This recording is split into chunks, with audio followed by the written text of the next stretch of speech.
Hello, my beautiful angels. It's Isabel. So, we have decided that in 2020, we're leaving behind stuff from the past, things that don't serve us, bad relationships, pain. We're letting them go. Why? Because we're in a new decade, obviously. We're in a new year, and we do not want to be wasting our time or spending our time in things that just are keeping us from being happy, things that are keeping us from living lives that are authentic to us and lives that feel good and make us happy. So we're going to begin planting the seeds for the decade, for this entire beautiful decade, the Roaring 20s. And we are only focusing on what is worthy of our focus and attention and our energy, which means what is the most important thing in anyone's life? It doesn't matter who you are, it doesn't matter how old you are, it doesn't matter what you do or where you may live in this world. You should always keep yourself a priority, if not one of the top priorities in your life. I understand some of you guys have children and families and all this, but always making sure that your well-being and your mental health and your success is at that top of that list. I made a video probably, I think about 2015 about how to focus on yourself, and I realized I need to make an updated one. So that's what we're talking about today. The key to your happiness, the key to success, the key to living life on your terms and making your dreams a reality is by choosing you.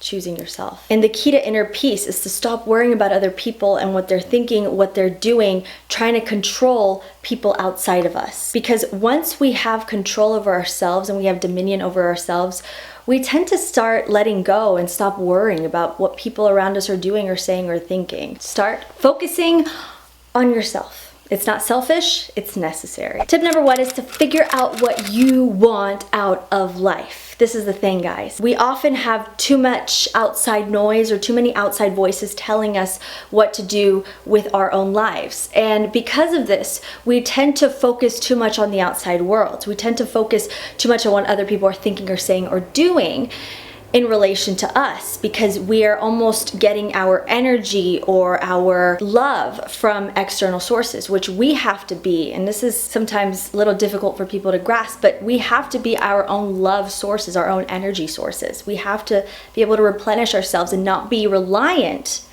on what people are thinking, because if you live off of people's love and external validation, you will die from people's criticism and their negativity. So it's important that you get quiet and you listen to your own inner voice. And you can do this in many ways. You can practice meditation, you can journal, you can just spend a couple of hours on your own if you can, going for a walk or exercising and doing things that are for you and for your betterment, while also connecting back within yourself. Always making sure, especially if you tend to be in an environment or in a workplace or somewhere, always around people, always working with people, it's important more than ever to listen to your own inner voice. And ask yourself these questions.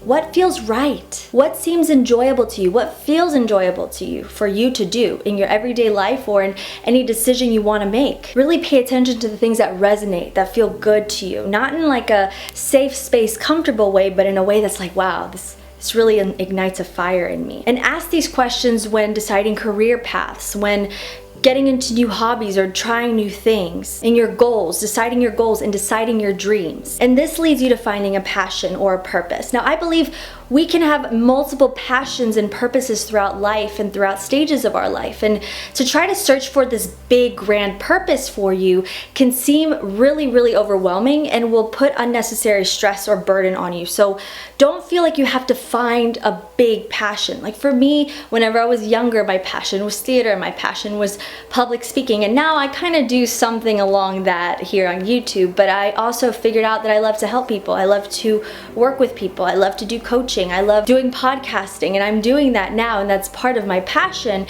but I also don't define myself by my passion. I don't define myself by that. Passions, the reason why it's important to find your passion and to figure out things that make you excited, or just, they don't have to lead to this bigger thing. The reason why they're important is because we are figuring out who we are. and we are focusing on who we are. Because if we don't have a grounding and understanding of who we truly are, then we're going to be like a bag in the wind, floating around and being dependent on other people and focusing too much on the outside world. That leads us to becoming too influenced by other people. If we don't have a sense of identity or something that we love, then we're going to be defined by just anything that happens externally. And you guys know your power, your worth, and your beauty, it all comes from within. It's about going within and finding out what makes you feel the most empowered and doing that. Even if it's not a career or even if it's not leading to something bigger, just do that. And when we figure out what we want and figure out what we like in life, we can become more authentic with ourselves. And this is the thing, when we live an inauthentic life, we externalize our power because we feel like we're not good enough. We feel like we have to hide who we are, or we're not free to express who we are. So always be authentic to yourselves and the things that you like to do. Even if other people would deem them weird or silly or whatever, express those things, live them out. That is how you get to know yourself. And also, by living your life authentic to you, you get rid of the notion that other people outside of you know what's best for you and know you better than you know yourself. And when you truly know yourself, you don't worry about what other people are saying or doing or thinking. You just are grounded, and nobody can tell you who you are because you already know. So tip number 2 is to stop looking around. I know that we are a social animal, we are a social being, and that's okay. I think it's beautiful to have social connections. I'm not telling you to be a hermit by any means, but the thing is, with our world, the way it's set up now, especially with social media, a lot of people just want to become famous, a lot of people want attention, and the reason people want fame and attention is because they feel like that adoration from outside will somehow quell some kind of insecurity or some kind of inner negative voice. The reason why we should stop looking around is because all the answers lie within. A way we can stop looking around is by stop talking about people to other people, gossiping, talking negatively about people, talking about people's lives, what they're doing. Stop doing that. Just stop talking about other people. If you enter a conversation and they're talking about another person, exit the conversation. When we are constantly thinking or talking about other people, we have no room or energy or space within us or in our minds for ourselves and for our own goals and the things that are actually important for us. You can talk about people if it's in a positive sense, but just don't gossip and don't get into that, even though it's tempting. I understand. I know. I used to do it, but we have to come from a place of our higher self and realize that talking about other people is only giving them energy and taking away from your own energy reserves. Also, social media break. If you have to, if you find that you spend a lot of time scrolling, please just take a break from social media. You can live without it. It will be okay. Or maybe unfollow people that you find are negatively affecting you, drama channels. I know, I don't mean to talk bad about drama channels, but a lot of it is like super hyper focused on people and they're nitpicking and all this stuff, and that's not good for you. It is not good for your soul, because this is the thing, when we are hyper focused on criticizing others, nitpicking what they're doing, we subconsciously tell ourselves that that behavior is okay. And what do? What is the behavior that we do in everyday life that mirrors back to us? It becomes part of our own inner dialogue. So when you're hyper criticizing other people, you tell your subconscious that it's okay to hyper criticize yourself. That's just my opinion. I understand the world we live in now, but think about it. Think about it if it's actually worthy of your precious energy, because we all have an energy reserve every single day. We can deplete it, and if we don't know how to replenish it, we will stay at a low energy, low vibration. So it's important that you spend that energy and vibration focusing on you, on yourself, on these projects, on these hobbies, on these things that you enjoy. And also, stop stalking people on social media. I think this goes without saying. Stop checking up on your exes.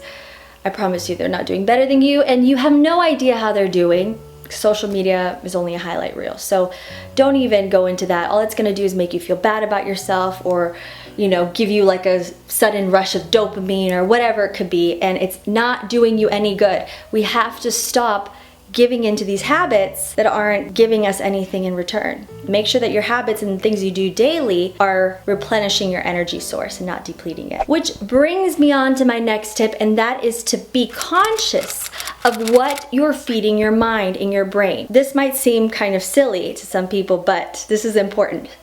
Pay attention to what you're focusing on. This goes for music, for television, for shows. If you're spending too much time watching really gory or really low vibrational stuff on Netflix, or you're watching too much stuff that's just mind-numbing TV, or you're listening to music that's gonna make you miss your ex or make you sad or reminisce on things that aren't here right now in the moment, and you're listening to things that are low vibrational, then you're just gonna continue externalizing your power, and you're not gonna have any more energy for yourself. You're gonna feel bad about yourself, guys. Maybe the news, maybe you watch the news too much, maybe you're getting too angry about what's going on in the world, and you're forgetting and neglecting yourself, which is never a good thing. We have to make sure that we start with ourselves in everything. The way we change our world, the way we change our collective consciousness is by bringing it back. Right now, our world not doing too great because we're focused on the wrong things. People are focused more on money, on fame, on attention, on clout, on all these things, and they're not focusing in on themselves and their own inner peace and happiness. Because guess what, guys? When you have inner peace and you have happiness and you love yourself truly, you want to lift people up. You want positivity in the world. You want to help. You're not stuck on the negative stuff. So that's why it's important. Be real with yourself. Be real with where you're sending your energy out to, and stop giving your energy and your focus to things that are only making you feel worse. I want to talk about creating a mission statement for yourself, creating like a tagline or a motto that you're going to choose to live 2020 by. And this, you can have fun with it. Haven't decided mine yet, but it's important that we realize our life can be like a hero's journey. We don't have to find this huge, great, grandiose passion. We can have a bunch of different passions and a bunch of different things that we enjoy doing.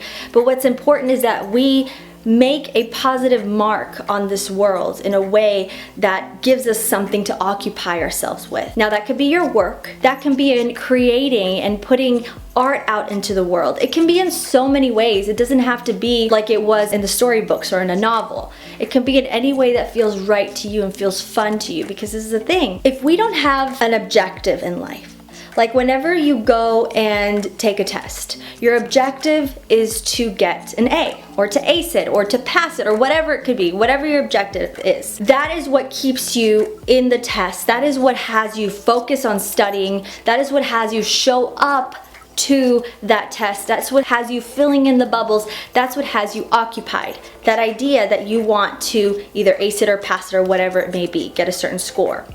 We have to see our lives in the same way.